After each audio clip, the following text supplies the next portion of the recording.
Il y a la merveille, je te souhaite vraiment d'aller bien et bienvenue sur cette nouvelle vidéo. Je suis super contente de te retrouver ici une fois de plus.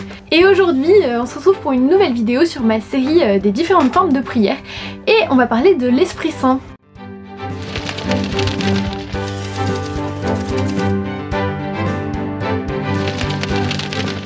Donc en fait dans la prière on peut appeler l'Esprit Saint. Donc l'Esprit Saint c'est l'Esprit de Dieu qui se manifeste souvent par des sortes d'inspiration. Comme à la Pentecôte par exemple où les disciples pouvaient parler plusieurs langues ou exercer des charismes. Donc je vous mets l'évangile de la Pentecôte en description, mais pour vous expliquer en bref, la Pentecôte c'est un moment où tous les disciples se sont retrouvés à Jérusalem dans une pièce et en fait l'Esprit Saint est venu descendre sur eux. On dit qu'il y avait des flammes de feu au-dessus de leur tête, des lames de feu même, et en fait ils ont été remplis de l'Esprit Saint pour pouvoir ensuite annoncer le Christ au monde. Donc un charisme en fait c'est l'Esprit Saint qui nous donne un don pour rendre Dieu plus accessible aux autres. Donc en fait un charisme ça peut être l'inspiration d'une parole qui va toucher quelqu'un, ou bien d'un chant particulier, d'une musique, ou bien l'inspiration pour prier pour la guérison de quelqu'un. En fait ça peut être plein de choses. Donc l'Esprit Saint on le reçoit particulièrement lors de sa confirmation, où l'évêque va nous bénir avec de l'huile bénite parfumée qu'on appelle le Saint-Crème. Alors on reçoit l'Esprit Saint, il va nous accompagner particulièrement toute notre vie à partir de ce moment-là. Personnellement j'ai vraiment senti la différence après ma confirmation où je sentais vraiment l'Esprit Saint de façon particulièrement présente avec moi et qui me donnait vraiment tous ses dons. Donc en fait je saurais pas vraiment expliquer pourquoi mais c'est assez ouf, enfin, franchement faites-vous confirmer, c'est génial. Quand on prie l'Esprit Saint il peut nous donner ses dons, la paix, la sagesse, la force, l'espérance, la science pour nous aider dans notre quotidien. On peut particulièrement demander l'Esprit Saint par la louange. En fait c'est une forme de prière qui s'exprime par du chant, de la musique. Je vous mets un petit exemple en vidéo.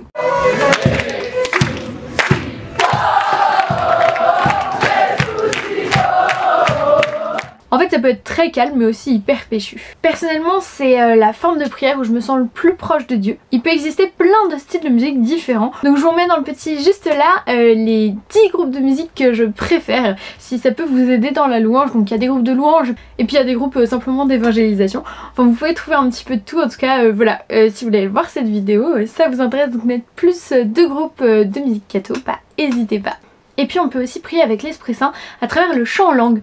C'est un peu comme une improvisation où on se laisse inspirer par l'Esprit Saint pour chanter avec ses propres mots. Mais ce sont aussi parfois des onomatopées ou des sons quand les mots ne suffisent plus à exprimer à Dieu ce qu'on ressent. Finalement un peu comme un enfant qui n'aurait plus les mots pour dire à sa maman à quel point il l'aime. En fait l'important dans le chant en langue c'est de laisser vraiment parler son cœur pour exprimer tout ce qu'on ressent à Dieu. Et en fait parfois les mots suffisent pas, donc ça peut être des cris, des onomatopées en chantant. En fait l'important c'est d'exprimer ce qu'on ressent au fond de son cœur. Ça veut pas forcément dire quelque chose de précis mais ça a du sens pour nous, pour notre cœur.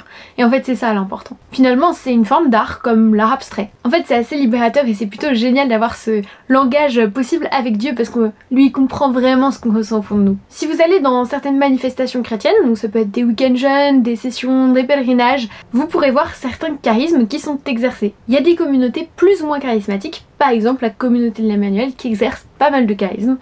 Et quand l'Esprit Saint est assez présent, vous pourrez voir dans la vie des gens plusieurs de ces manifestations et parfois c'est assez grandiose, assez ouf. Je vous laisse découvrir un peu tout ça par vous-même parce qu'expliquer en vidéo ça peut sembler un peu bizarre, mais j'ai vu des trucs dans ma vie qui sont assez ouf. Sûrement un jour je vous ferai des vidéos particulières sur les charismes différents qui peuvent être exercés avec l'Esprit Saint. Mais c'est quand même génial de voir à quel point l'Esprit Saint peut aider des gens. En vidéo je peux vous partager ma foi théorique, ce qui se sait intellectuellement. Mais en fait si vous voulez vraiment rencontrer Jésus et vraiment avoir la foi, bah faut vraiment que vous fassiez des sessions, des pèlerinages, des choses comme ça parce que c'est là que vous pourrez vraiment connaître Jésus parce que finalement Jésus c'est une personne et notre foi n'est pas une foi dogmatique ou avec juste des vieilles paroles de 2000 ans sur une Bible. Non, c'est une foi d'aujourd'hui qui se vit dans la vraie vie.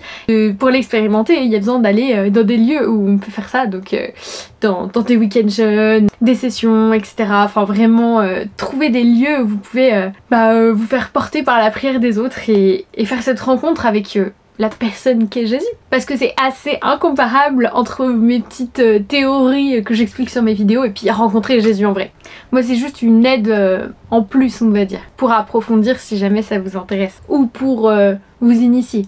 Même si en vrai ça peut vous toucher ce que je vous dis, et franchement si c'est le cas, c'est trop cool, c'est le but aussi. Et moi personnellement j'ai vraiment rencontré Jésus dans des manifestations comme ça. Et c'est plus facile de prier quand on connaît vraiment Jésus. Parce que forcément quand on prie quelqu'un qu'on connaît, bah c'est plus facile. Moi en fait je vous apporte peut-être l'éducation chrétienne que vous n'avez peut-être pas reçue dans votre famille, et vous pouvez peut-être avoir envie d'avoir une ressource quelque part accessible un peu tout le temps. Donc voilà, c'est simplement le but de ma chaîne. Et bien je te remercie beaucoup d'avoir regardé cette vidéo, j'espère que ça t'a intéressé, que t'as pu apprendre des choses. Vous êtes trop cool à chaque fois en commentaire, vous m'encouragez de ouf et tout, et ça j'en ai vraiment besoin, donc je vous remercie beaucoup. N'hésite pas à partager ma chaîne YouTube pour faire connaître un petit peu plus Jésus. Si jamais tu connais des personnes qui se posent des questions sur la foi, franchement n'hésite pas, c'est pour ça que j'ai fait cette chaîne finalement. Et puis tu peux me laisser un pouce bleu pour m'encourager vraiment. N'hésite pas à t'abonner sur ma chaîne en cliquant juste ici et à activer la petite cloche pour pas rater mes prochaines vidéos maintenant que j'en sors un peu plus régulièrement. Ici tu peux retrouver la dernière vidéo qui est sortie sur ma chaîne, et puis juste là une playlist pour découvrir un petit peu ma chaîne si tu me connais pas encore très bien. Et puis je te dis à très vite dans une prochaine vidéo, prends bien soin de toi et puis que Dieu te bénisse.